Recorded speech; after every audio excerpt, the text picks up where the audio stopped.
It's time to relax, grab a drink, pull up a chair by the hearth, and have a seat in the Skald Circle to listen to the tale of the Greek King and the Physician Douban from Arabian Folklore, as told by Casimir.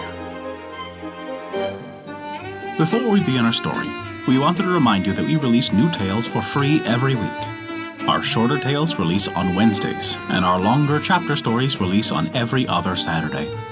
Find out where you can hear them on our website at thescaldcircle.com. And be certain to subscribe to us on Apple Podcasts, Google Podcasts, Podbean, Spotify, or whatever your favorite podcast app is. That way, you'll never miss out on one of our enchanting tales from around the world. And this is the tale of the Greek King and the Physician Douban. In the country of Zuman, in Persia, there lived a Greek king. This king was a leper, and all his doctors had been unable to cure him, when a very clever physician came to his court.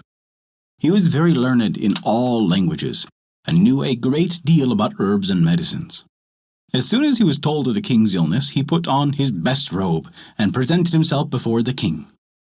"Sire," said he, "I know that no physician has been able to cure your majesty, but if you will follow my instructions, I will promise to cure you without any medicines or outward application."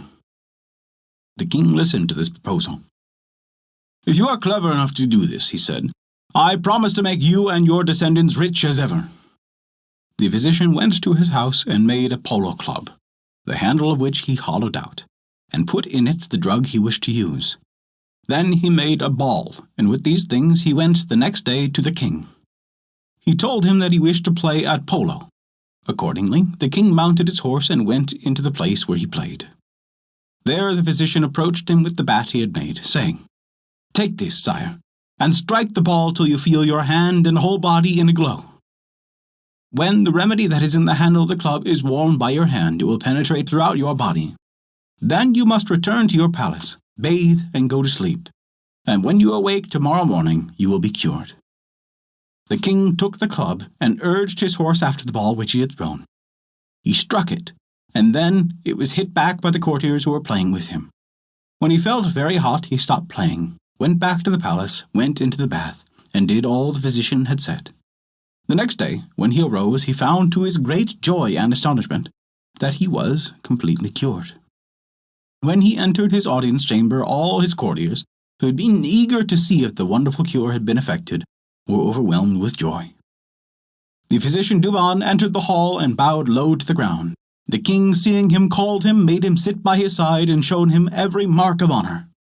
That evening he gave him a long and rich robe of state, and presented him with 2,000 sequins. The following day he continued to load him with favors. Now the king had a grand vizier who was avaricious and envious, and a very bad man. He grew extremely jealous of the physician, and determined to bring about his ruin.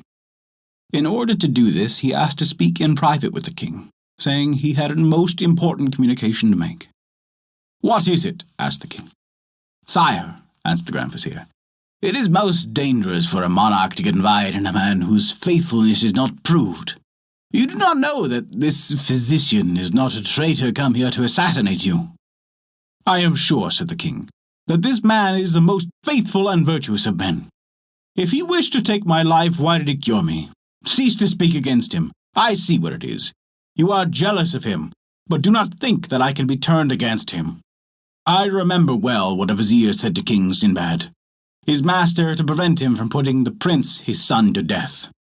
What the Greek king said excited the vizier's curiosity, and he said to him, "Sire, I beg your majesty to have the condescension to tell me what the vizier said to King Sinbad." "This vizier," he replied, "told King Sinbad that one ought not believe everything that a mother-in-law says, and told him this story." And that is the tale of the Greek king and the physician Douban, as told by Casimir from Arabian Folklore. Thank you for listening to our story. If you enjoyed it, we recommend taking a look at our Patreon page, as noted in the description below. You can earn great rewards while also supporting us, to keep these stories alive for generations to come. Also, remember to subscribe to us on your podcast app, and leave us a 5-star rating if you enjoyed this story. A special thank you to Kat for their support this month. Without your contribution, we wouldn't be able to continue these stories, and we truly appreciate it. Visit thescaldcircle.com to stay up to date with all of our current events, news, and much more.